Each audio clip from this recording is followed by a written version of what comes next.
side, there may be some correlation there, which could be great. But maybe Binance is going to go for Dog. I think Binance going to Dog first is a little unlikely because, again, Dog does not have any allocation to give to these exchanges. So it'll be very interesting to understand whether or not Binance is willing to come in and buy inventory themselves. And it's no longer cheap, right? Or it's not getting cheap, right? It's getting more expensive each day. So it'll be really interesting to keep an eye out on that front too. The third thing that we also want to keep an eye out here is, as we kind of scale into this market, the question is going to be is how much room is there for these larger market caps? Technically, there already is $1 billion token. It's Feihu, but Feihu is kind of really weird with the metrics because 99% is pre-mine. Realistically, Feihu actually only has a 30 million actual effective market cap, or if we want to be nice, a $40 million market cap if we want to give some allocation to the team. But realistically, it's not truly representative of our first $1 billion token. What we want to see is who's going to be that first $1 billion token. So quickly here, I'm just going to organize by market cap. And as you can see, like here are the real players here at the moment right now. Wow, the Runix token is at 203 million market cap. That's crazy. What? Okay, I haven't even been looking at this token, so I got to go learn what the fuck's happening here. But pretty impressive. I know they've pulled over that user base. Wow. But as you can see, it's a pretty interesting run. This is the ratio I was kind of hoping for, at least 2-to-1, if not 3-to-1 between Dog and RSIC, right? I still maintain this should be closer to 3-to-1 here in my opinion, right? So Dog should be, in my opinion, when all the exchanges come up, a 3-to-1 relationship with RSIC. That's what it was really trading at. I mean, to be very honest, it was at certain times trading at like 5-to-1 or 6-to-1 more than RSIC. But give RSIC credit. RSIC's market cap holds this value primarily because they were one of the first to airdrop. So then now the next big thing is what other tokens are going to come in. And the truth is there's not really many breaking 100 million. There's a huge gap from like 100 million down to sub 25 million. Really, the only meme token that has broken out that was not a pre-rune was Satoshi Nakamoto. And then technically you could also say Wanko Manko, but it's a much smaller user base there. Again, it's done great at 25 million of a market cap for that user base, but as a collective market cap, still generally pretty small. So what we see is that really of the non-pre-rune, Satoshi was really the one that ended up getting a meaningful market cap and is still struggling to break 100 million.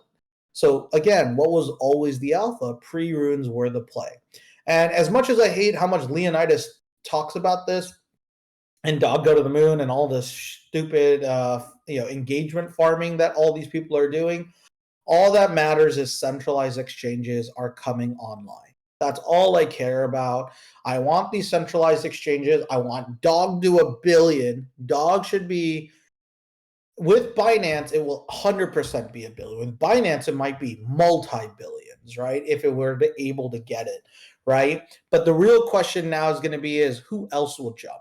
So right now, most of the speculation now with Dog doing so well, and this is actually a huge thing on behalf of on behalf of CyberKongz, is that is now pulling up all the pre-buying pressure on the next token that is going to drop. And right now that is Prometheans. You could have got an entry into Prometheans in the low 0.04s yesterday, yesterday or day before. Time's kind of blurring at this point. And almost be a 2x on this here. And this is all people now trying to have real conviction on where this token can go. Really bullish to see this kind of price action here. But pretty much everything else is kind of done on the pre-rune side for the sub 10 runes. We had Rune Doors go out, and they took a massive dump on their ordinal assets, which they should. It's not a bad thing. It just happens, right? It's kind of interesting that there's still residual value on Runestone, considering that token 2 is so far away, and I don't think airdrops are coming to Runestones as much. With these fees getting lower, you've seen like Iron Runestar hit 0.005 at one point, right? Back to that number. Still it's a little lower here. We don't know where they're going to go.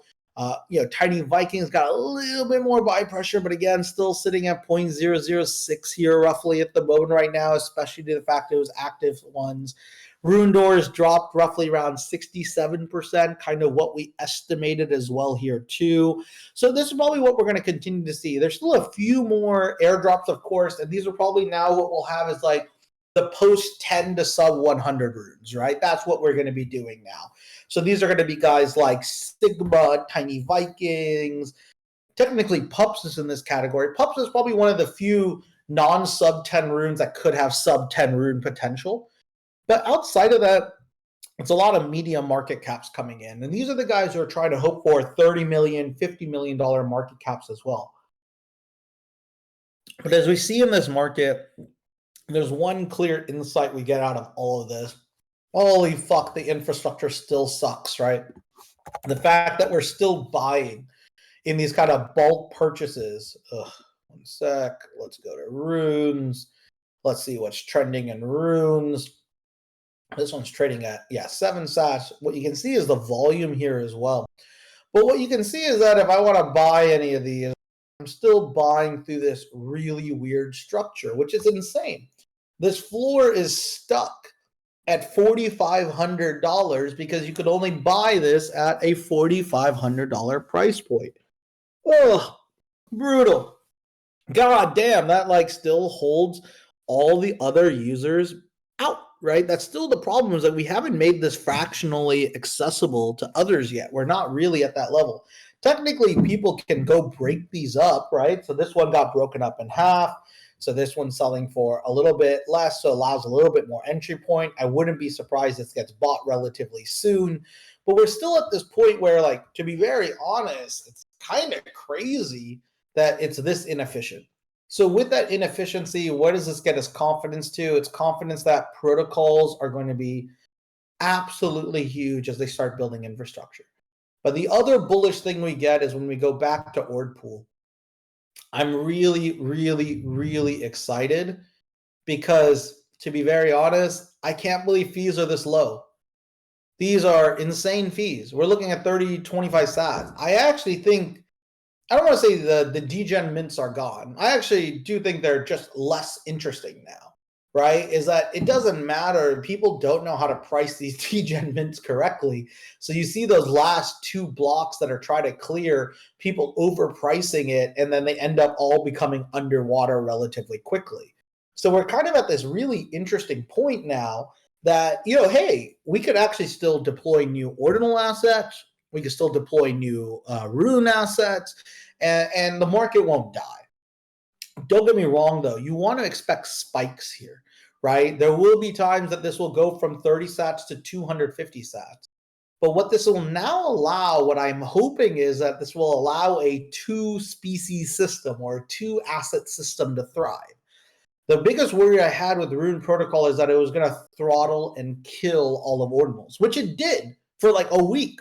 Like Ordinals sucked, right? That week as we were dealing with the 200 to 500 sat base fees, we saw all Ordinals get massively hurt on their liquidity. But now, because fees are much more accessible, you can actually choose between either of the asset classes, which is really bullish. I'm sure Casey's a little sad because these fees are not high enough to keep miners as excited long term. But I think this would allow us to actually onboard, which then this makes us bullish if there ever needs to be on-chain or mainnet actions for any of the farming coming up. So, with that, we can see this market's forming. We're seeing, decent actions. Am I really minting much stuff here right now? Probably not. If I'm doing anything on the ordinals, I'm probably sniping stuff here at the moment right now. I'm putting offers in on collections for rares that I could get for like, usually rares at the top of a collection should trade 5x to 10x higher than floor. So if I could buy rares at 2x or 3x higher than floor, it could be a lot more bullish here on where to acquire. So I think there's going to be a lot of cool opportunity here in this market for a lot of things to move. Also see Femojis here moving, a lot of cool things happening here. So as you can tell, this space is getting a little bit more balanced, which is great. It means that one of our positions doesn't get totally nuked at any given time. don't get me wrong, in short periods of time, you will see liquidity get pulled out. You will see the market kind of struggle with this. But overall, this will continue to be healthier. I think the biggest thing to take away as we wrap up and move into the farming side is recognizing this will take longer than we expected. And it's okay, right? $1 billion tokens don't just happen overnight. They do take time, and multiple $1 billion tokens require an ecosystem to truly, crystallize and have healthy catalysts. So, we're still a little bit away from that. But, over time, what we're going to quickly see is that these ecosystems will find their value. These asset classes will find their positions. And overall, if we could keep in this kind of low sat world, I mean, honestly, 30 sats, it almost makes me want to inscribe stuff. It's kind of nuts. But pretty much all the major catalysts are gone, right? Sub 10,000 runes has already been, right? So there's no real race now to mint or etch runes. So you're not going to see a huge amount of money going on the etching side. On the minting rune side, let's just quickly check, let's check Luminex. I tend to like Luminex the most just from a UI perspective since we've seen it. What I usually come in here is I try to organize by mints over the last blocks. So look, nothing's minting in this last block. When the top thing being minted is uncommon goods, it just shows you we're in a low period in the time. Let's look in the last 3 blocks. Only uncommon goods. The only thing minting realistically, Titanium Cheetos kind of making slow progress, Short the World making slow progress as well as a sub rune. And as you can tell, most of these are low runes, right? When we're looking at just what's being minted out, 3, 6, 7 of the 12 here are sub 100 runes that are being minted. So, this is pretty interesting to see. You don't really see this. Really, the only thing that had a decent amount of mints in the last day was Pepatoshi Nakamoto. God damn, we really suck on a lot of this stuff. Oh, it looks like an art project also minted out here as well is the ticker. The Monkey King as well. But generally what you're seeing is that it's much slower, which is great. There will be peaks. There'll be some degen shit. We'll get another Wanko Manko. Fees will go to shit for, I don't know, a little bit, which is kind of interesting. Oh, that's a good call. Wild West Crypto. Art is the ticker minted out because it got 10,000. It was the exact one. Who got 9,999? Ooh, we're at 11,455. Ooh, people are now doing teams. This was hilarious. People are just putting in team names. Toronto Raptors, Detroit Pistons. Wow, those are some pretty shitty teams to choose. Hope someone chose the tier 1 teams. I'm assuming there's already Los Angeles Lakers. What? There's no Los Angeles Lakers. Oh, no, there it is. Okay, sorry. I got all what? How is there no Los Angeles Lakers? Okay, still there. But as you can see, this is the good thing about this market. I don't think we're going to see periods where we get fucked for extended periods of time. There may be 1 or 2 days where the market is just total fucking shit, right? With fees on this front. But I think generally you're going to see it always come back. And if these are the fees right now, probably this weekend, we might see sub 25 fees again, which would be amazing. Honestly, I'll probably inscribe some shit. That's actually pretty impressive. So what does this all mean for us now as we start our farming with friends? It's recognizing this is the age of protocols for Bitcoin.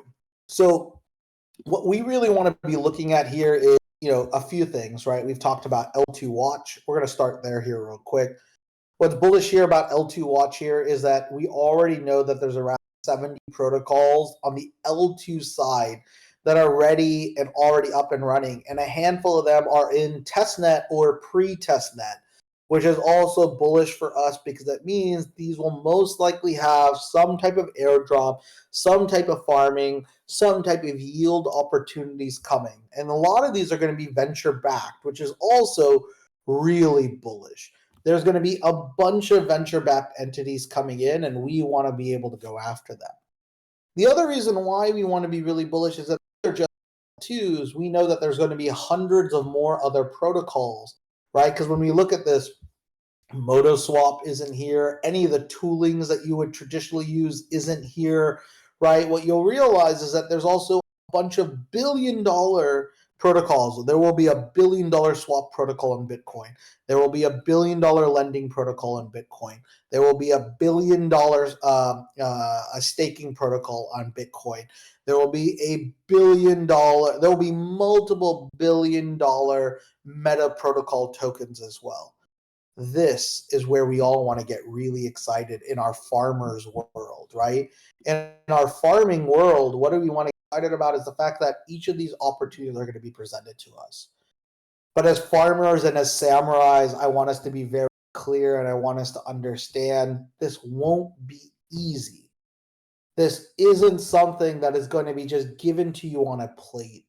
What you now need to do is that, we use the term farming, but what you really are is you are a tester, right? You are someone who is truly going to be interacting with protocols before they are ready for full mainnet launch. This means that you're going to be interacting with buggy software that might not work with certain wallets or certain browsers, right? Features that might have problems running with your ad block, right? Or any other third-party tools and antivirus you may be installed with, right? But you're also going to run into other problems where the network may be down because it gets overrun, or all of testnet goes down, or the faucet doesn't work and you can't get tokens for it, or even worse, your progress doesn't get recorded because of something on their back end. Guys, this is the important thing to understand. All of these are problems we're going to face over the next 6 to 12 months as farmers. But the biggest thing is not to get bothered by it. What you want to understand is a first layer tester, right? You're the first wave tester. You are going to have to eat shit as we do a lot of these protocols. But the advantage here is that we want to have multiple protocols ready. So if anything is down, you switch to the next protocol. If those protocols are down, switch to the next protocol. If all of those are down, you move to research to see what are the next protocols to be getting. What you want to do is you want to be able to build a plan where you understand multiple of these protocols, and there will always be a way for you to be amassing some sort of progress. Even for MotoSwap, for example, which we'll talk about here today and get ready for some kind of live farming here. MotoSwap's kind of annoying because you might not get all your points all at the same time. That feels really frustrating, right? And what's even worse about MotoSwap at times is that sometimes testnet's down. Or what's worse is that for MotoSwap is that certain wallets don't work. But what you need to do is that you need to become a tester who figures out the problem on your own. You have to be able to rely on your own skills to be able to navigate these problems and try to find solutions. If you're in a technical role here, these are usually QA or test engineers. These are people who professionally do this. If you're a test engineer, you will kill it as a farmer. And when you're a test engineer at a tech company, right, you're not trying to complain about every problem. You're trying to identify every problem and find a solution as fast as you can. You want to keep moving and churning through because you know there's a lot of work that still needs to be completed. And because of that, right, it means that you always need to have solutions, but you have to keep a positive mindset, right? We are going to get rugged on points here and there. We are going to get rugged on tokens here and there. We are going to have protocols that are going to be massively shitty to interact with that, will probably push us to our sanity points, right? Like the edge of our extremes. But the key is that the more we can stay calm, the more we can handle it, right? The more bullish, right? The more bullish we can be, because these are all hurdles that everyone else will stop at. That's what a farmer does. A farmer, regardless of obstacles, whether it be his own, his own equipment, his own land, the environment, whatever it may be, he must always find a solution to the problem that is being presented. And you have to literally walk through shit. You have to walk through some of the worst user experiences. But if you do it and if you do it with care and you do it with consistency, you will have a beautiful yield at the end of this. You will have a yield that will be stronger than 99.99% of people who are doing this. And here's the best part, we'll do this as a community too.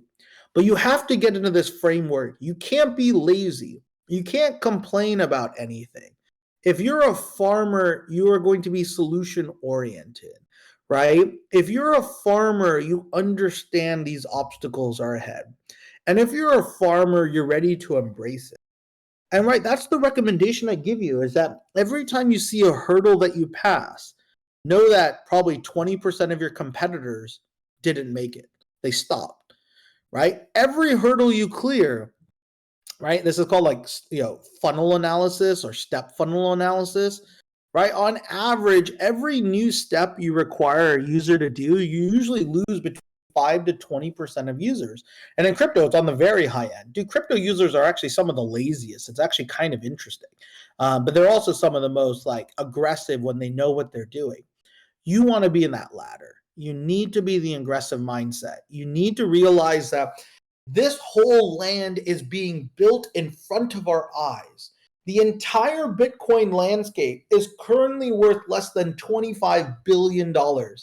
And you should have conviction that number will go up at least 10x, if not 20x or 30x or 50x, right? The infrastructure of Bitcoin should at least be worth $500 billion, right, in the next 3 years. And if you have that conviction, what you can see is that you could see this beautiful land, right? The way I usually recommend it is how we look at it with our map of Japan. This is kind of how I share this. This is kind of what the land looks like today, right? When we look at crypto today, I just dropped it in chat, right? This is our land, an ancient Japan samurai world. There's a few, elements happening. There's a few ships that are coming, but this land is brand new. It's ripe for the taking. There's so much more potential. And what we want to believe is that in 2, 3, 4 years, if not even sooner, to be honest, when we look at this map, it should look something like this in 4 years, right? In 2 years, and honestly, 6 months. It's going to be full of numerous entities, numerous organizations, numerous major pagodas and towers and temples. And each of these are the skyscrapers of the Bitcoin world. You could look in this and see each of these buildings as something that is probably a billion-dollar entity that will probably have a billion-dollar airdrop as well, if not hundreds of millions of dollars airdrop coming to you. That's how you have to think as a farmer. When you see your land that has no crops yet, you know and have to have conviction of what the land can become. That is the way of a true farmer, a true tester, and this is how you become essentially that pioneer. So what do we need to do now, right? It's like this is a framework thing that's also really important, but it also means that we need to actually engage with these projects here too. And it means that we need to get 3 protocols that we are currently farming at any given time. We want 3 protocols, right? So today, tomorrow, and Saturday, today, tomorrow, we'll see if we do. We are going to show you a unique protocol each day. Today is MotoSwap. Many of you are on. Easier for us to go through since a lot of you have already engaged and most of you understand it, although there are going to be some hurdles there too, but we'll talk about it. Second, we're going to go to Zulu tomorrow. And then third will probably be not BounceBit, but the other one that I'm now forgetting. But I'll remember these names here at the moment right now. I think it's Babylon. I think that's what we'll probably do third. And the idea is why rule of 3? Well, one is that rule of 3 is needed because down. That's always how the rules are going to be. One of the networks are always going to be down. And because of that, you always want to be able to rotate to the next one. And that's important. The other real reason why for number 3, for why we want 3, is that you could probably manage 3 in a given day. If all are working, you could actually be healthily farming those 3 at any given moment, which is great. And then also, most importantly, 3 starts forming your first portfolio. That's when you're a real farmer, right? You're now at a level where you have multiple crops that are going to give you multiple yields. And hopefully one of them will be a really meaningful yield, one should be an average yield, and one will be probably a nothing burn. So that's the first thing that we want to get right in this first week. From there, the next thing we're going to do over the next 2 weeks afterwards is that we're going to try to get to, actually probably in the next 4 weeks it'll probably take, we're going to aim to get to 10 protocols here. And that means 10 full breakdowns, 10 full walkthroughs, 10 full guides on each of these. We'll even give you the value of each of these and from a tiering perspective on our end here too. And if you can do this, what you'll realize very quickly, that's how you go from farmer to a pioneer. You become a true pioneer once you start having this number 10 of protocol. This is where a lot of farmers start seeing real yields coming through. And once you get to 10 protocols, the other nice thing about that is that you start seeing yield come through in unexpected time windows, right? And that's what you want, right? What you're trying to do is you're actually trying to build a full seasonal farm, right? What is your advantage compared to most other farmers? Most other farmers kind of are fucked. They can only put a couple crops for that season. And once that season's done, they either have to rip it all out and replace it with something else or wait till the next season comes. In our case, we kind of have digital space, right? And digital land to an extent. So whenever we want, we can move to the next token here relatively quickly, right? And I think that's also really important overall as we kind of move to a few of these layers here. And this is what you want, is that when you have 10, you also then become a power user. And that's why I call it a pioneer role. Because once you get to the pioneer role, you actually understand the landscape of Bitcoin and crypto significantly better, right? Significantly better, right? And because of that, right, you're kind of running into, this opportunity for you. You're going to become power users of these tech, right? As weird MotoSwap is, congratulations. You're also running into this huge opportunity to become a power user on this swap protocol for CBRC20 tokens. So it means that you'll not only know how to use a swap better than most, but also you might have a first look advantage at CBRC20 tokens that start creating their own market caps, which could be very, very bullish here as well. So as we look at all of this, we now need to start doing social farming as a collective group. So in today's class, I'm hoping we can do MotoSwap. I see some of you are right now putting issues that it might not be working. But for us, we're going to land on the MotoSwap. For those of you who don't know, in order to participate here, you should already have some TBTC in your wallet. You should know how to be able to connect your wallet and be able to have your wallet on testnet. Again, you need a Unisat wallet here. Again, why it's important to have multiple wallets, as only certain wallets can be supported by different protocols. But also what you need to do is you need to understand how you earn points here. So we're going to come in real quick. If you all are on MotoSwap, you should land on this page. And the first thing you're going to do is you're going to connect your wallet. So I'm going to connect my wallet. In this case, it is pulling out my wallet called TB1 Puck ZZY XYC2. This is the same wallet that majority of you have received tokens from our Spout. It's one of our Spout wallets, but I'm using it here as well. So when you come here, once you connect your wallet, right, you're able to click on it and you're able to see different details here. You're able to see BTC, you're able to see how many testnet points you have, and then there's also balances, transfers, XMail, shares, and craft history. The truth is, transfers, XMails have no use. You don't have to worry about that. Balances is simple. Balances will show you the tokens you currently own.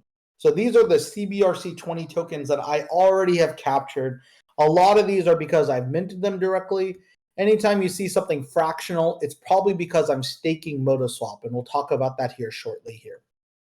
The next thing you want to understand on this category that you is shares.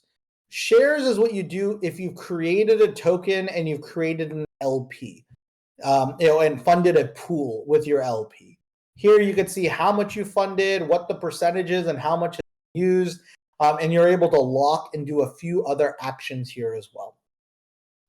The last thing that you'll be able to see is what is called Crafts history. This history kind of sucks, but it does work live when you are working and doing transactions. And we'll come back to this to show this transaction here as well. But those are kind of the core things that you need to understand. As I mentioned, you don't need to worry about transfers. We're not really transferring tokens. This will show you what's going on in your current transfer list. And then you don't care about their email inbox system. I don't get any emails. I guess it's showing me the rewards that I'm getting for staking ModaSwap. So we'll talk about that here as well. So if you're a first-time user, there's a couple other things you need to understand. In the top right here, you have essentially the ability to set your sats.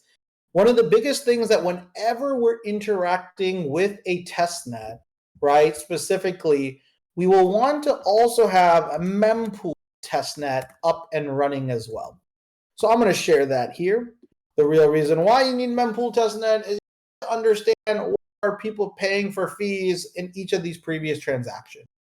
The other thing you want to see is you want to see what's happening in testnet, because testnet may go down. So if you start saying wait, what the hell is going on? Why aren't transactions going through? This is kind of what you can tell is that testnet has had issues, and there's been some attacks and stuff like that. There's some wars with the laser eye Bitcoin maxis out there. But essentially, you still do see transactions are going through here and there, but it's not as clean as we'd like. So this is, again, where you have to realize as a farmer, we're going to have to deal with this shit live. But look, a block just went through, 337 transactions in it. So it is clearly working. Testnet is up and testnet is running. But let's go back to ModaSwap here as well. And as we can see, we can also not only get the recommended fees for what they noted, but you could also put your own custom fee in. And what I've been doing is, because we are all realistically, testnet BTC whales, we can essentially afford this. And what I really recommend is that when you're doing this stuff, just gas up higher than all the other fees, right? So I usually put in a custom fee that's 5 or 6 sats higher than what the average blocks have been.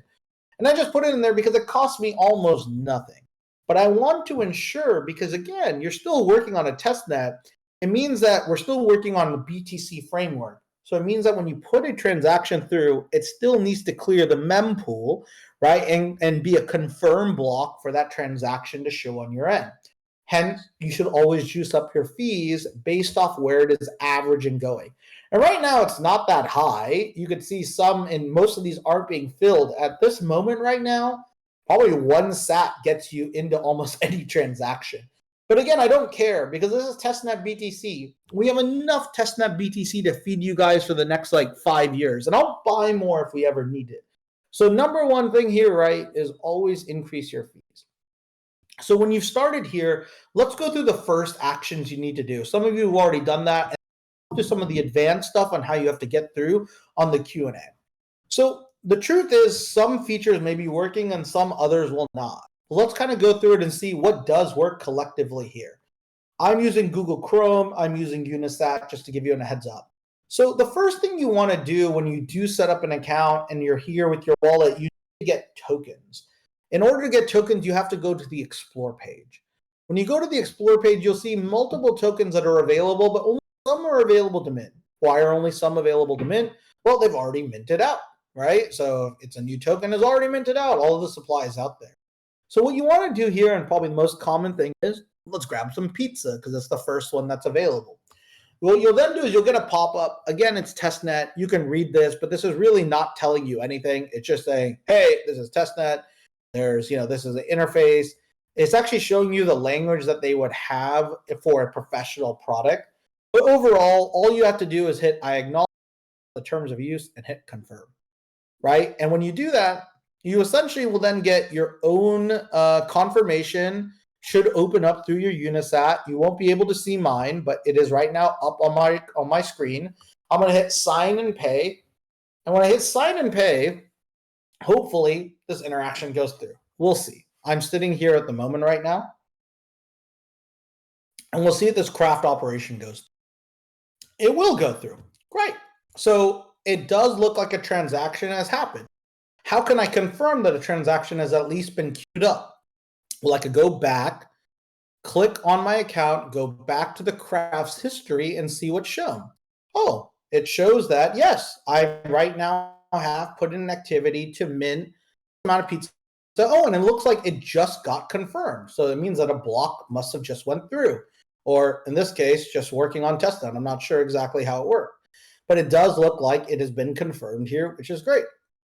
So this should theoretically show on my balances. Oh shit, I don't remember what I had before on pizza. So it's not showing right now on my balances. And that might be an issue here that some of you might run into. Because again, this is part of the testnet problems, right? But what I usually am going to do here is I'm going to go back to Explore. I'm going to mint a few other tokens as well. So I'm going to mint some inner here just because they're on the front page. And then let me mint some circle as well right after this, after hopefully it confirms. And you should probably get 3 to 5 tokens into your wallet here at the moment. Okay, it went through. I'm going to now mint circle. Same thing, accept the use, confirm it in my wallet. Oh, this transaction has been failed. You can now see that coming up here in the top right. So one of the things we're seeing is that they are limiting the amount of transactions per block or at any given time. And there's a little bit of throttling happening here, which is good. It means that this will favor us as real users than it will favor the block. So it does mean you're going to run into these issues. So let me see if I can mint it again, since I did see another transaction did confirm, so it might have cleared the block. So I'm going to try minting it again. And let's see. So transaction has been failed. So it might mean that this is an issue with Circle. So I've run into my first problem that I'm not getting this mint. Do any of the other mints work? So let me go back to pizza. I want to ask myself what the problem is. I want to try adjusting it. So it looks like, again, transaction has been failed. So it does look like there's a limitation on how many transactions I could have queued up. At the moment, I have nothing queued up. It looks like everything has gone through, but I'm running into these issues, and this is part of a testnet, right? This is what our reality is. We're going to run into problems here at times, and it's just because they've added right now, it looks like, a throttle on how much we can do. I'm going to try minting pizza again. Let's see if it works. It does look like it's probably going to work now at this point. Boom, it worked. So what we're seeing here at the moment is that I think there's 2 problems happening on ModaSwap. One, they've throttled, but 2, they're also showing that a event has been confirmed or the block has confirmed it. So now the blocks are kind of coming through here to a certain extent. We'll see where these go. And you can now see the fees are getting a little bit higher here at the moment right now, even though these blocks aren't going to be full, but so be it. But this is kind of what you're seeing is that ModaSwap is probably telling us a little bit too early, right, that it's not working, right? So this is really important that you can be able to understand that these are just going to be problems that come. So what does this mean? That when this is getting throttled, what should your reaction be, right? What you should have been is that we should be now doing multiple pages, right? So when I am actually doing ModaSwap, and just to give you a sense, I did this yesterday for 6 hours, and I got 9 accounts to 100 points or higher. And this was yesterday. I was able to do that and was able to get like 9 accounts to around 50 to 100, 130 to 160 accounts. So it's definitely possible. And all I was doing was I'd had 2 different Chrome profiles up, and I was going back and forth confirming the messages. But now it's getting throttled. And this is also an important thing for us to learn, because exactly as Wild West Crypto said, is you should have done this 2 weeks ago. We could have done this way harder. Wow, Soldier's going hard on a bunch of Chrome tabs going up. But what you are seeing is that, right, as more people come on, you're going to see more restrictions. But hopefully you were able to get some tokens. They may be shown now in your wallet here as well. Still not showing any new pizza. I was running into this problem as well before, just to let you know, that they wouldn't actually show in my balances. So I wasn't actually able to create a new wallet. Actually, here, let me do this. Can I switch to like... Okay, I'm going to switch my wallet real quick. I'm going to reset this. And the real reason is I want to find a wallet that has no token. Just quickly see my balances here. All right, so I do have 16 million pizza and 1,000 inner. So it does look like these come out probably a lot slower at the moment right now. So let me see. I'm now using this account. I've minted my pizza and inner. Let's now go to the next step. So after you've minted tokens and you have available tokens, what you now want to do is you want to now move into the swap. And this is where you earn points. But before I tell you that, let's just quickly go to ModoSwap on Twitter here. And I want to show you that they've already told us the points that we want to hit. So this is pinned from essentially 2 weeks ago. And season 0 of Modo Farming is now live here. And they're telling us that there's all these different actions that we can do.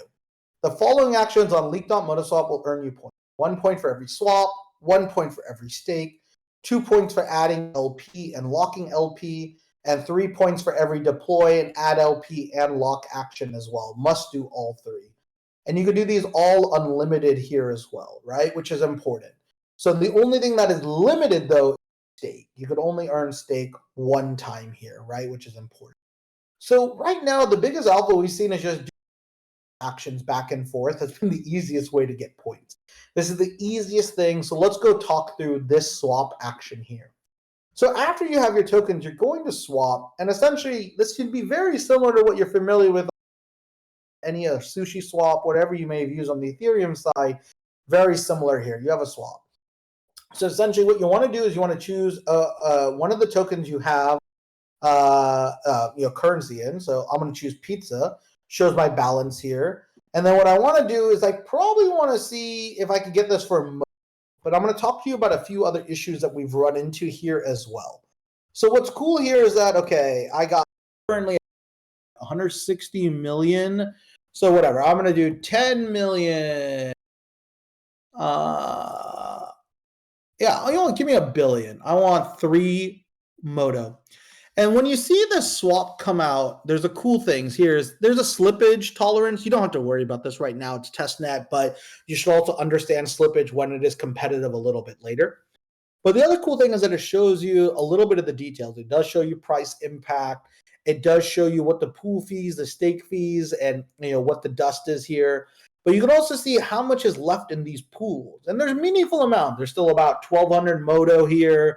And there's a shit ton enough pizza. So this should work for me easily. So once I have all these set, I'm going to hit swap pizza for Modo. I'm going to go through the exact same thing. You get a little bit more of that information back here. But again, you don't have to worry about reading these. This is all just testnet. And I'm going to confirm this transaction. I'm going to do this at the 47 fee rate here that they're recommending and put this in. This should effectively work for me. It's going through here at the moment right now. Ooh, it's taking a sweet time. And it looks like transaction has been distributed. To confirm that, I'm going to go to my craft history. And yep, there's a transaction in progress. There's my swap from Modo. And what I'm doing is I'm swapping pizza for Modo here at this moment. So this is now working. It's now a transaction in progress. And I have to wait for this to come. And it's important. Well, now it says transaction has been confirmed. And essentially, if it has been confirmed, I should start earning points here soon. But 2 things you want to understand, right? One is points sometimes are delayed, right? So you're not worrying about that as much. What you're trying to do is you're just trying to do as many of these transactions as you can. So hopefully now as I look at my balance, this should get updated here a little bit after that transaction fully confirms on the block. So let's wait maybe till this block confirms. We're looking at block number 2,709,851. We want this block to confirm. Once this block confirms, I should have theoretically some new Moto in my account, and I should have less pizza in my account. That's what we're hoping for. But at the same time, I don't have to wait just for this block. What I should be doing is I should try to get transactions into this block, right? So for example, I'm going to go back to swap. And what I'm going to do is I'm going to go back to pizza. I'm going to give out, I don't know, 100, I'm going to do 100,000 now. And I'm going to grab a different token this time. I'm going to do WAGMI. And I'm going to do the exact same numbers and swap for this here as well. And then boom, I do the action, I acknowledge, I confirm, and I'll sign and pay. Perfect. This transaction should go. It takes a little bit of time. And this is what you're seeing is that just look at the time that it takes to get this transaction. Just waiting. You should probably have another Chrome tab up and running with a different wallet doing the same action. And this is how you could start hitting multiple assets at the same time. So it does look like that swap went through. I'm just going to hit the swap again. I'm going to see if this will take through here as well. I'm going to just do the swap again. I'm going to sign and pay, and let's see what happens. I think it could still go through, but what you're going to see is there is a throttling here. I'm going to show you what it takes us to hit that throttling. And once it is throttled, this is where you'll have to wait and switch to a different wallet. So it did go through, it said. So I'm going to hit it again for a third time. Let me swap pizza again for WAGMI. I'm going to sign it. Transaction has been failed. So I've hit the throttle here. So what this now means is that this is where I should now second Chrome profile up with another wallet, and I'm using it. And to be honest, if you're on a large enough and a big enough screen, you should probably have 3, if not 4 of these running at the same time, and you're running through each of these accordingly. So let's quickly go check and see if any of my balances have been updated yet. Nothing yet. Has the block gone through? 2 blocks have gone through, so it should theoretically be there. But as you can see, it's not. It's still a little bit slower. You have to pay your testnet fees every time, but testnet costs you $0. It's free TBTC. You're doing an on-chain transaction each time with each of these actions here as well. So again, what you'll realize is some of this stuff will take a lot of time. So what you want to do is you almost just want to run through all these actions, get them all on chain, and then wait for the points to come the next day. And that's how I've been doing it, right? So in this case, right, I currently have 0 points. Let me just reset this. I just refreshed the page. I'm going to connect that same wallet again. I'm just curious what it's going to show. It's still showing 0 points, even though I've done a couple of actions. And this is kind of what you want to be able to do. And Wild West Crypto has it right? This is kind of what you'd want. You want to be able to get to a scenario where you are multi-tabbing this. And if you do this correctly, boom, you could be killing this here at the moment right now. Hydra, do you have a Unisat wallet? Are you missing the basic fundamentals of a Unisat? If you don't have, right, you can't do it. It's very simple, right? You gotta make sure you're utilizing it. You gotta make sure what's going on. And that's why it's also important. You need to make sure that you go read what's written in the MotoSwap threads, because these are all built for you if you're actually paying attention. The great thing is that we've broken it down pretty easily. You could click on this. This is inside the koi pond here. And if you go into it, scroll all the way to the top, and you'll have a step-by-step process on everything you need to do, including setting up the Unisat wallet as well. But you need to get the Unisat wallet because, again, Unisat's the only thing supported here. But as you can see, it's going to be a little bit throttled. So this is where you want to use multi-wallets, multi-Chrome pages, right? And be running through these as efficiently as you can. You don't make excuses that it's not working. You find a way to make it work. Because as everyone else makes that excuse it's not working, you're making progress on that. So I'm going to go back to my swap page here. Let me see if it'll show up anything. Nope, no motos showing up on my page. So it's going to take some time here for it to actually show up. So in the meantime, since I already do have tokens, I'm just going to keep swapping them. I'm going to swap it. Let's keep swapping for Moto here at the right now. I'm just going to put in 100,000. You could put 10,000. It doesn't really matter. I'm just going to keep doing this action over and over and over until they won't let. But the big thing that I'm also doing here, oh, I should have changed my fee. It showed one fee because I didn't update it here to the top right after I reset it. If you keep going into this, you can absolutely make this feel very efficient and very fast, right? But the other thing you want to do is you want to prove that you're a real user. So what I'm also doing is that I'm switching what I'm swapping to almost every 5 swaps or so, right? I do like 3, 4, 5 swaps. I change the numbers just a little bit, just so that it looks like everything feels a little bit more real. So, okay, I've already done 100. Or now let me do 70,000. Oh, what a new unique number. I must be a real person, right? Like no crazy person would just put in a number like that. Fortunately, my transaction has failed because I'm being throttled here at the moment right now. So this is where I'm moving to the next page and the next page and the next page. And like I said, I was throttled yesterday, and I could show you, and you could even see on-chain data here. I'm going to switch back to account number 1. This is the primary wallet that has been distributed out here. And you'll see that I did about 100 transactions. Probably it meant like around 100 total swap transactions. Let me quickly just refresh this, and I'll show you some will work and some will not in regard to your points immediate. So this is one that should have around 100 points. Let me click on it. It's only showing 28 points at the moment right now.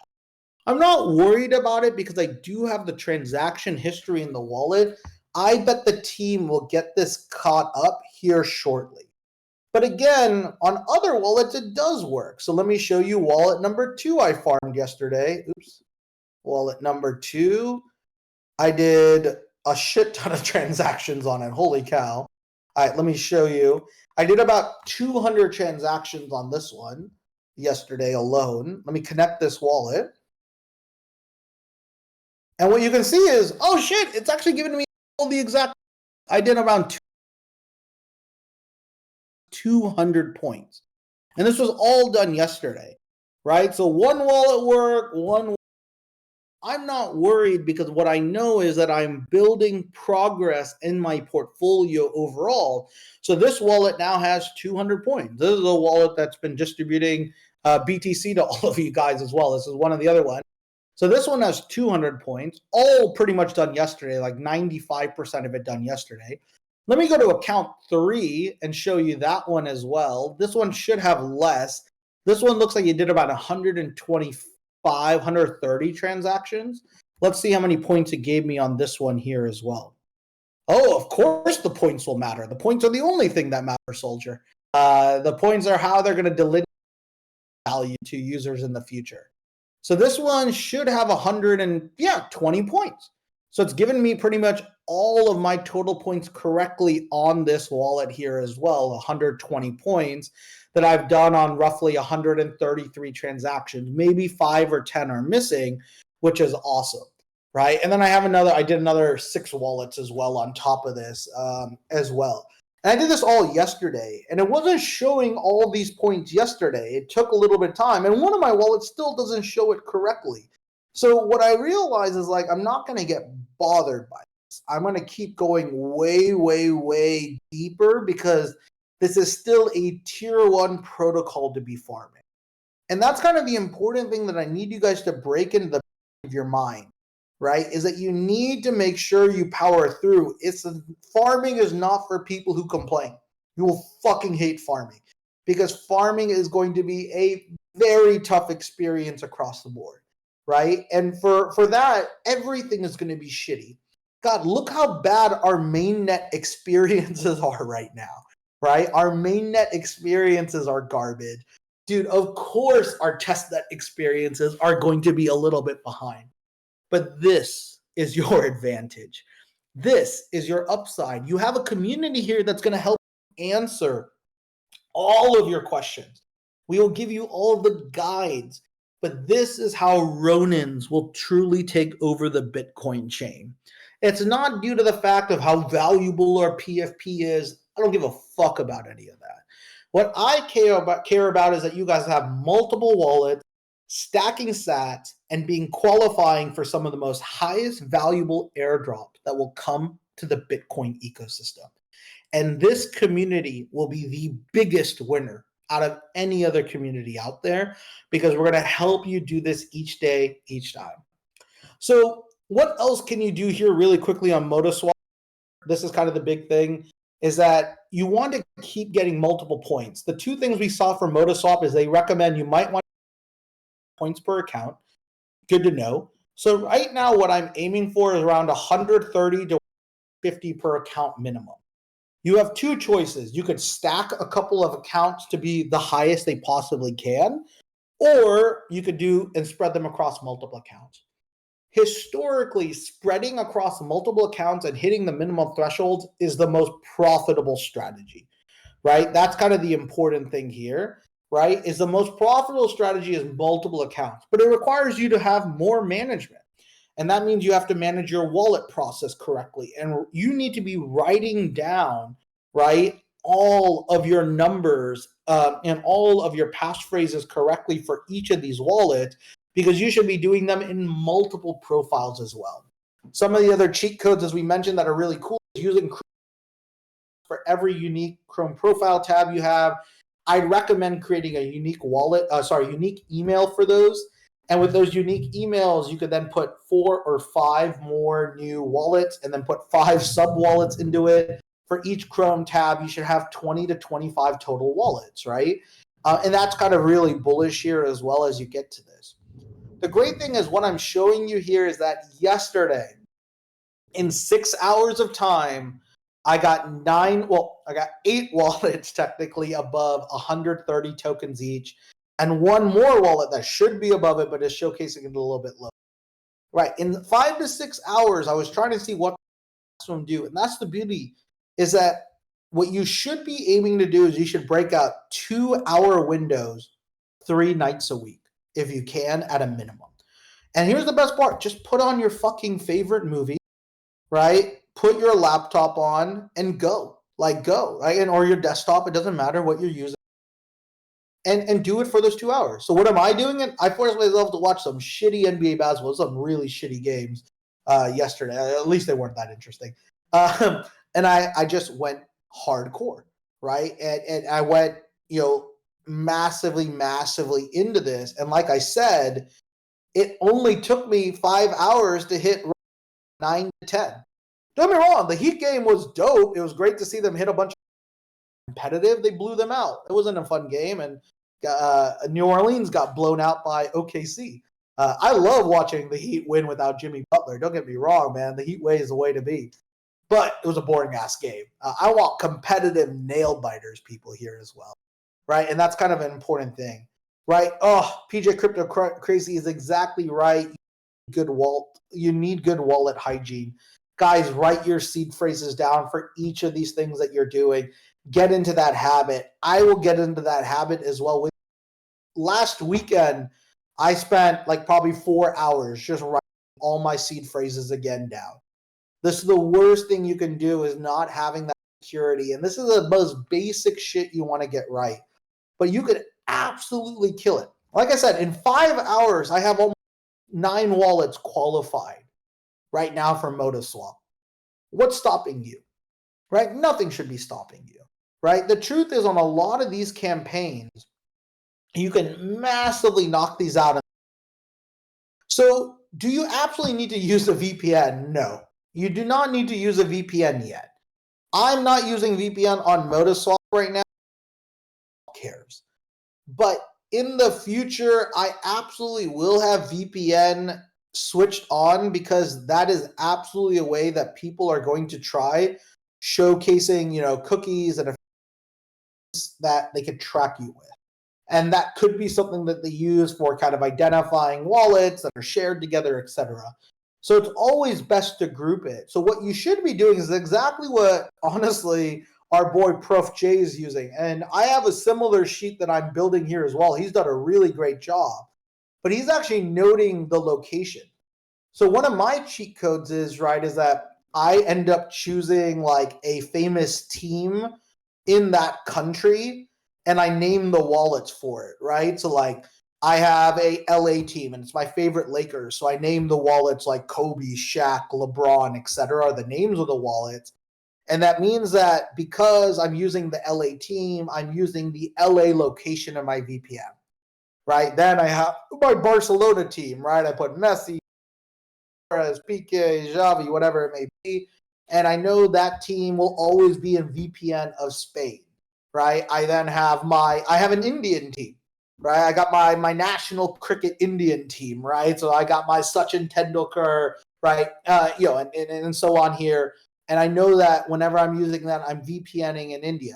Although I don't recommend India. India is not a good crypto-friendly country. You want to choose like good crypto-friendly countries, right? Like if you're a big fan of rugby, right? Choose your favorite Australian team, right? And that's an easy way. European teams are actually a very easy way. If you're a big Euro soccer, just choose the leagues, right? Like go choose your favorite, Juventus players, your favorite PSG players, and then you have Italy and France. You go grab a German league, like Bundesliga league. Go grab Bayern. This is for the guys who love sports. That's a nice, easy way to also keep this somewhat manageable in your head. And it's just that small little extra stuff that will help you. And once you do that, it'll really make you go. Yeah, if you don't know teams, yeah, pick a food. Pick your favorite foods for that region. It's a great way. Anything locally, right? If you're a nerd about books, right? Choose your favorite authors from a specific country. Find something country. Choose the national 5 most common flowers in that country. Again, as long as you note it, you can have it. You just put it in the name. If you want to make it easier, be India 1, India 2, India 3, India 4, Spain 1, Spain 2, Spain 3, Spain 4, Spain 5, right? All of this kind of stuff can easily be added in. But the idea is just make it easier for you. And the other reason why I use Chrome profiles, right, is that my biggest thing also has been also having an email tied to those accounts. And the other reason I also use players, and this is the bonus of using like players or humans, right, famous humans from a country, right, is that I then use their birthday. Right? So like if they ever do need me to like add more information, rather than try to track all this stuff, it's like, oh, this is the Shaq account. When's my birthday? I just Google when is Shaquille, right? Like here. When why isn't this working? Oh, there it is. Okay. Shaq's birthday. And I'll go, oh, March 6, 1972. That's when I'm born. Huzzah! And it makes it a lot well as you kind of navigate through this stuff if you need it later. Again, the great thing is most of these will not need KYC. That's the bullish thing here, right? And if there is a need for KYC, you probably will not do a multi-wallet strategy for them, right? The only time you'd consider KYC for multi-wallets, right, is if you have the ability to have to assign those wallets to, right? That's a good way of doing it. But outside of that, we're going to try avoiding most KYC stuff here as well, which will be hopefully helpful for us. But as you can see, it's not that hard to do it. It's just a little bit of friction, right? So some of you may run into the frictions here at the moment right now where the points aren't showing up immediately or your balances aren't updated correctly. All I can say is give it time. So if you're here and you're just starting a new account, let me switch back to the new account that doesn't have it. Let me see if anything else has been updated. It does show your transactions. That's the other good thing. It's like if you want to confirm your transactions as well, just go to your Unisat wallet and you can see stuff like this. Sorry, let me just share this with you guys. Like this, right? And you can actually see the transactions coming through. So the good thing is you have confidence that because there's indexer should be able to see. So what this shows here in that image, I see swap that I've done, a couple swaps that I've done, or actually 4 swaps that I've done. So let me connect this wallet real quick and see if this is working and how it's showcasing. So again, no points are showing up, but let me go to my balance. So it doesn't look like Pizza has converted to Modo, even though it should. I would know this because it would show Modo here. So it's still, unfortunately, not working right now, right, on this account. But what's still working is that I did finally get Pizza. So I did this yesterday. I minted Pizza. I minted it 4 times, and it didn't come through until like it looks like 20 later. So when you are doing these accounts, just mint and do the actions, even if it doesn't show up. Just set up the accounts and then come back the next day, and you'll probably. So because I have this, and even though it's doing the transactions here at the moment right now for me, what I am going to do is choose a random number, and then I'm going to choose another random token here. Let's choose, I don't know, give me Safredi. I don't even know what the hell I'm doing here. And I'm still going to just keep doing these transactions, right? I'm going to confirm it. I'm going to acknowledge it. As long as it's going through and it can show it on my history and it's showing it in my wallet, it's still working out well. And this is kind of the bullish thing here, is that you can keep kind of scaling up accordingly. And again, some of these points, if you're not getting your points, also go into their server and note it. The great thing is most of these communities will end up giving you it manually. They're not here to rug you. That's the beautiful thing. ModoSwap already has tokens being allocated for this transaction. They're willing to solve this for you. So definitely spend time here as well to be able to talk. But the great thing is, use this community as your backup. And every one of the protocols that we're going to interact with here at the moment right now, will have these ups and downs. It will be bumpy. It's not going to be great, right? This is exactly when you open 2 wallets. So here's the few rules you have to remember. You should be doing 2 wallets at the same time, which is really important, right? No matter what, be doing 2 wallets at the same time. If you're failing here, especially considering this uses a Bitcoin block structure. 2 wallets is a minimum you should be doing for efficiency. If you're not doing 2 wallets, you're being incredibly inefficient with your time, right? So that's rule number 1. Rule number 2, right, is don't get discouraged. If it's down, it's okay. Don't overthink it. Find another solution if you can, or switch to your next protocol. That's the thing. As a farmer, you run into a solution, or you go to the next thing where you make progress. Your goal is to make progress. If you're going to sit down for an hour to do ModoSwap and ModoSwap's working, don't waste that hour and just let it go and go play. Go learn about the next protocol. We've already posted about 5 or 6 protocols here, and there's dozens more protocols that are locking out. If you want to learn about something, tag me, tag Prof J, tag any of us. And I promise you, we will at least point you to the stuff we're farming and we're showcasing here. And I guarantee this channel will give you so many opportunities. By the end of this weekend, right? So on Monday, starting next week, you will see a whole new page that will have guides for at least 8 protocols here, right? That's kind of important, right? We are going to absolutely do this here as well. And yeah, I've already wrote Prof J into this, but what I mean, he will always tell you another protocol that's available, right? He's always on top of this, and I'm going to be on top of this as well. And tomorrow, we're going to go into another one. We're Zulu. And with Zulu, I'm going to give you a few actions you need to do beforehand to get ready, but we'll go through the entire process. If you want to get a head start on Zulu, guess what? Our boy Prof J already gave us a little bit of a breakdown here. Here, I'm going to stop sharing my screen here at the moment right now. And let's go to the Zulu. Where did you put the Zulu one? You know this.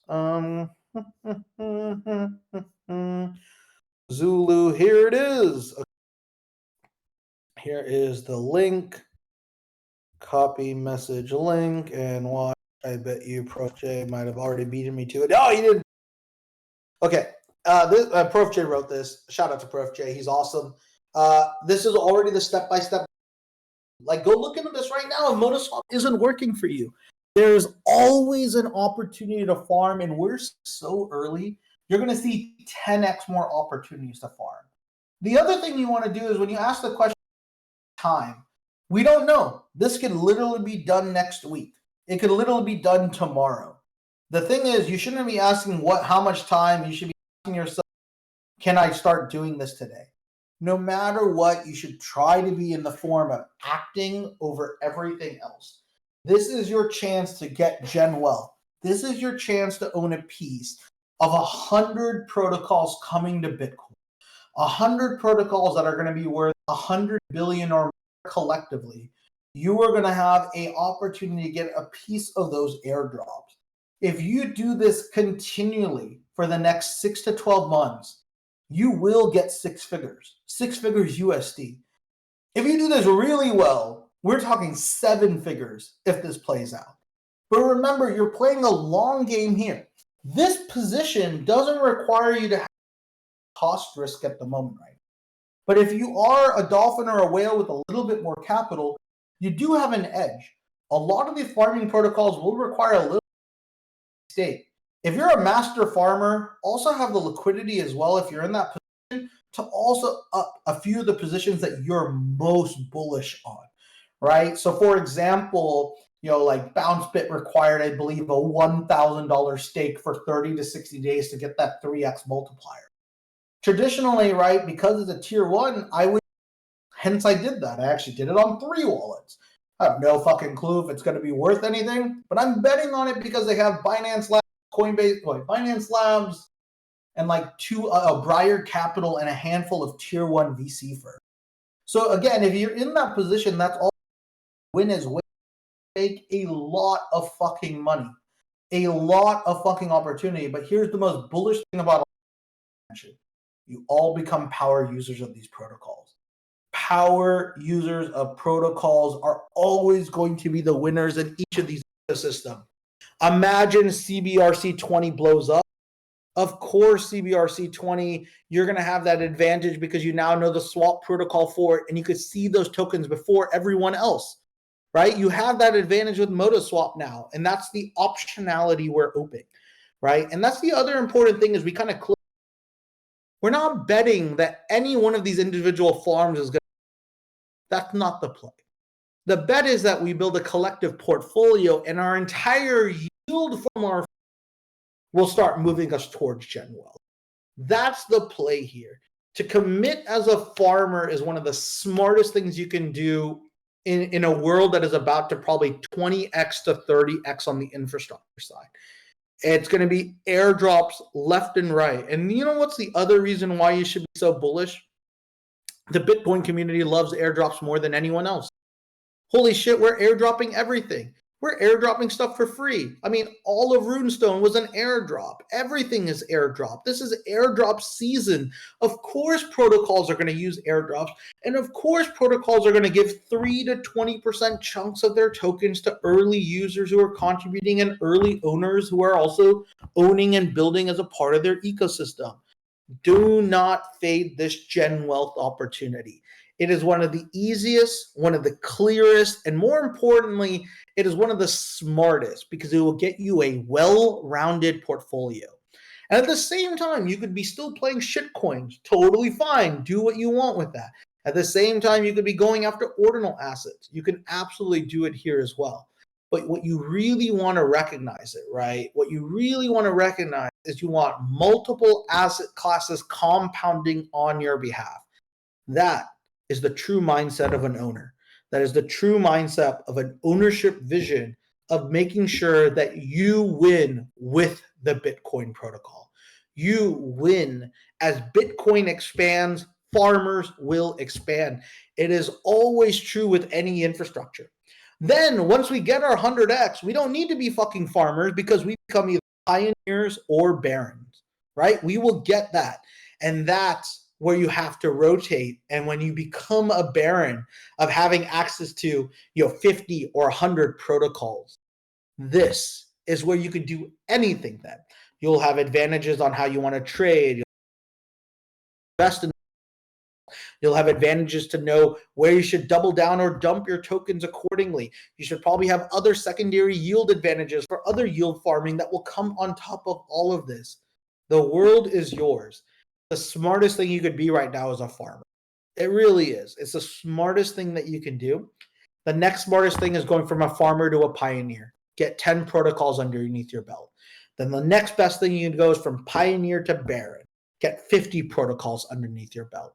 If you do this, you're going to kill it. You're absolutely going to kill it because we are so early. We are so early for these infrastructures coming. There is tons of venture capital coming here as well.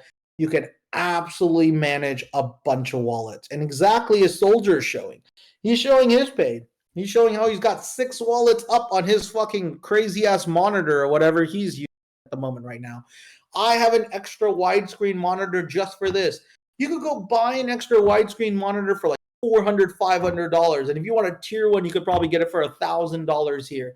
Again, invest a little bit if you want to optimize your farming, but you don't even do that yet. You could do this all with a laptop. I did this yesterday with a laptop, got 9 wallets to 100 points. There's no excuse for you. So this was a little bit slower of a live farming session because we wanted to kind of more set this up, but we will do more of this, and I will set up at any given moment. When I feel Modus farming, I will just straight up give you guys a bunch of openings on when I do it, and I'll start screen sharing it as well. But the other beautiful thing here as well is that we're going to show you new protocols opening up every day. We're going to be the first 10,000 users into all of these protocols. That's how we're going to win in farmers, right? We're going to get to this land before everyone else. If you do this, you can kill it. Anyone can do this. You don't even need money to be able to do this. You just need to use time, a little bit of intelligence, and have conviction with a great community. That's what the Ronin Samurais offer you. This is one of our major focuses here because it's the only way I can guarantee you all win. It's the only way. It's not a PFP. It's not any other bullshit. It's not a rune token. Fuck all that. Honestly, fuck all of that. Those are only small outlier winners that I can't support at a continual basis. But what I can support is the fucking largest farming opportunities on the largest blockchain that's ever been assembled. Absolutely huge. Ed Bucka asks, so boomer question, how do I have that many different, just make different profiles for each browser and then just add separate wallets to each browser, right? You've got it, Ed Bucka. That's exactly it. So you create a new Chrome profile, you set that up. You could create it as a guest profile, or you could do it with emails. It's up to you. I do them with emails, but again, it takes a little bit of time because Gmail is a little bit annoying and they do require secondary verification. And only one phone number can only sometimes do 5 accounts or sometimes gets maxed out at 2 accounts, right? So that might be the annoying thing. But just starting out, you could just put, and remember, you do multi-wallet, right? Each Chrome profile for me, if you saw mine, I have Unisat, Xverse, Magic Eden, and OKX at the moment right now. You could also add Leather and a few others here too. And then I put about 5 to 7 wallets into each one of those. So each Chrome profile tab should technically have 20 to 35 wallets available if you want, right? And then you could maximize that. But in this case, right, because when we're looking at MotoSwap, it's only Unisat, right? It means that each tab really only has 5 wallets or however many I'm nesting into the Unisat one. So I'm opening up multiple profiles. And in that case, right, I'm doing about 4 at a time. Some people do more. I could do probably 6 at a time to 8 to a time. But what's funny is like all the screenshots that like Soldier and a few other are noting, this is exactly how I won my first gen wealth, just to let you know my personal life. I was multi-tabling poker. That's exactly what I was doing. I had multiple tables up at the same time, and I was able to play at a faster speed. I wasn't the best player, but I had enough edge to beat more people, and my earnings per hour skyrocketed versus playing 2 tables as most of my friends were doing. I was playing around 12 to 16 tables at a time, right? And just doing it on scale. This is the best part, and here's the best part. These guys do not give a fuck if you're usually utilizing. They want you to juice their numbers. They just want you to do it in a somewhat interesting way, and don't gloat about it online. Don't need to gloat about this shit, right? On this front, just do it. Do the work. You know who the best farmers are? They're the best farmers you fucking never hear from. The best farmers never talk about this shit. The best farmers just kill it. Exactly, Soldier. They just silent and they produce. I know tons of farmers making 7 figures a year. This is the opportunity. I mean, those are guys who are doing full-time now. They didn't start full-time, but they're now doing it full-time, and they're managing 100 plus wallets, right? So that is an opportunity, and they are getting 5-figure to 6-figure to 7-figure airdrops every month to every couple of months.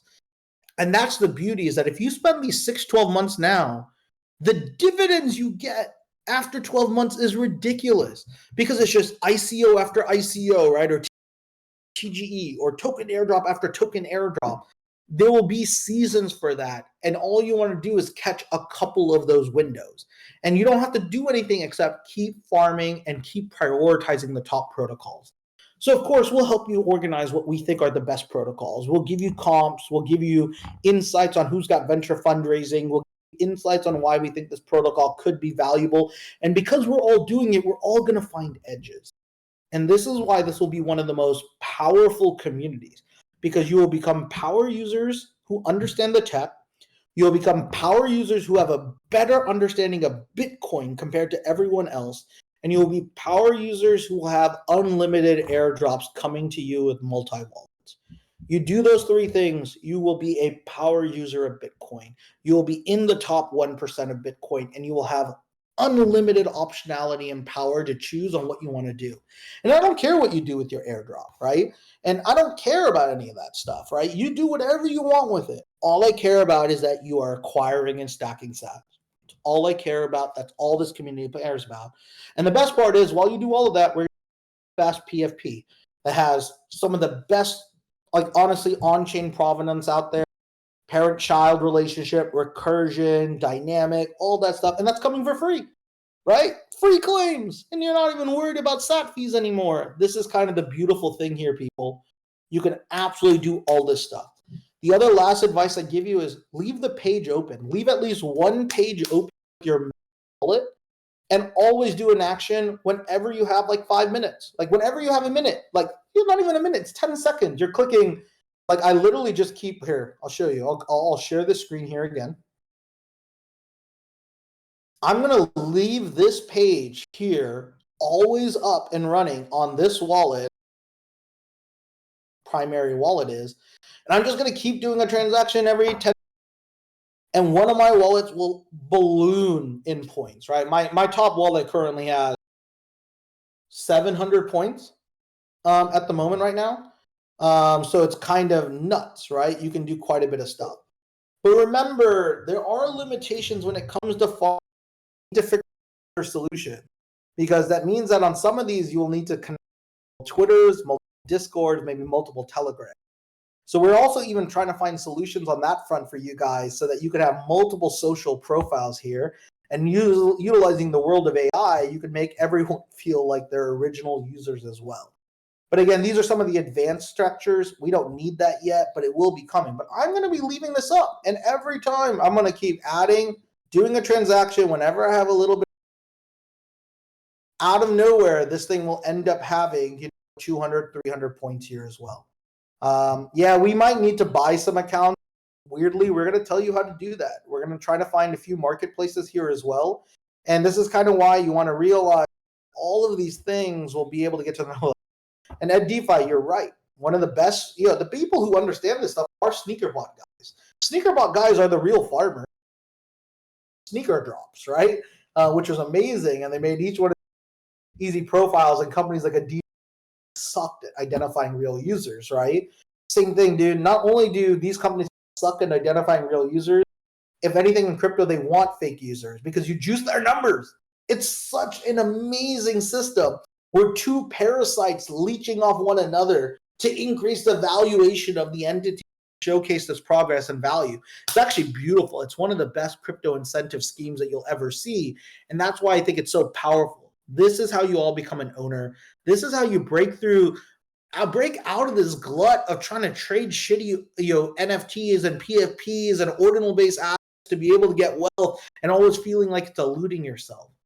Farming is the way. We're going to keep farming. We're going to do more social farming. You're going to see this event.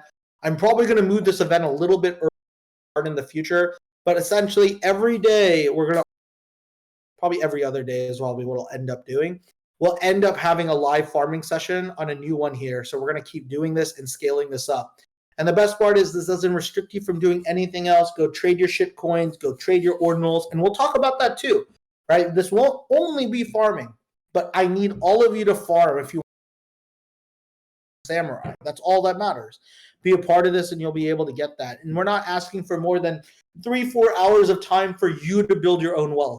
I'm not asking you to build anything for our company. I'm not asking you to build anything for our project. Build it for yourself. Control your wallets. Control your upside. There's going to be a lot of easy wins that are coming.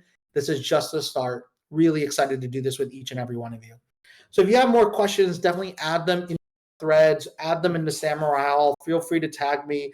I'll be available. I'm a little offline a little bit later today. But guys, this is the easiest, smartest win. No bullshit here. Just scale this stuff up. BTC will be the biggest win here out for all of us. With that, I'm going to let you all go. Continue to stack stats. Keep an eye on these tokens. Really cool. Actually, before we leave, let's just do our last check to see what is my dog bag worth. Is dog taking me to the moon? Come on, dog. Come on, dog. It's still at 7.3 sat. So what's this at roughly? 486 million. So it's still sitting around that. Arctic kind of picking up a little, back up to around 17.5 sats, around a 240 million market cap.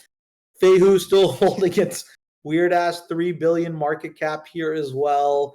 Satoshi still holding around 85 million. Guys, lots of opportunities. We're going to see Lobo coming out soon. We're going to see Prometheans coming out soon. So we have 2 more sub 10 runes coming into the market. Lobo snapshot has already happened. Prometheans has not. Prometheans will be happening in about 3.5 days. They've already noted it. So again, here's your opportunity to either buy or potentially sell, depending on how you feel like that. Lots of cool opportunities.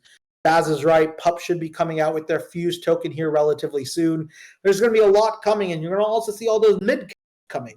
Fucking hope Tiny Vikings comes through. I don't know what the fuck happened to Iron Rune Star, but I'm still praying. I still got my whole Iron Rune Star back. I think I own like 100 Iron Rune Stars. Fuck, do I know if it's going to go anywhere? But let's see it. I'm praying. I'm holding on to all my bags. I'm not selling any of those. I've sold out of almost all my ordinal assets outside of blue chips at the moment right now, and a couple core communities I love. I just want liquidity. But the good thing is you are seeing some of this money coming through, which is good. It's all going to be coming here as well. You're going to see all of this flow to us. We're going to get a lot of wins in this market. It'll be a little slower than we expected. We're going to have compounding points. We're going to have stuff where this shit just goes way, way, way, way level here, which is really cool. So with that, guys, I'm going to let you all go. Enjoy the rest of your day, and we'll chat soon. Keep stacking stats. Bye now.